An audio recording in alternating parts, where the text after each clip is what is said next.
Sir একটু শুনবেন? হ্যাঁ আসছি আসছি, দাঁড়াও।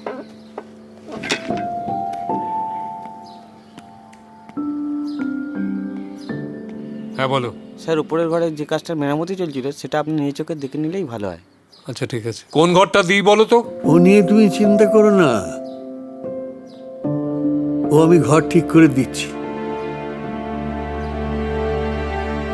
চলো। চলুন। তোমার সঙ্গে আমার যে অন্তরের সম্বন্ধ তা নিয়ে তোমার লেশ মাত্র দায় নেই।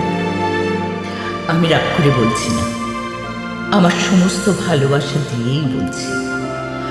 আমাকে তুমি আংটি দিও না, কোনো চিহ্ন রাখার কিচ্ছু দরকার নেই। আমার প্রেম থাক নিরঞ্জন, বাইরের রেখা বাইরের ছায়া তাতে পড়বে না।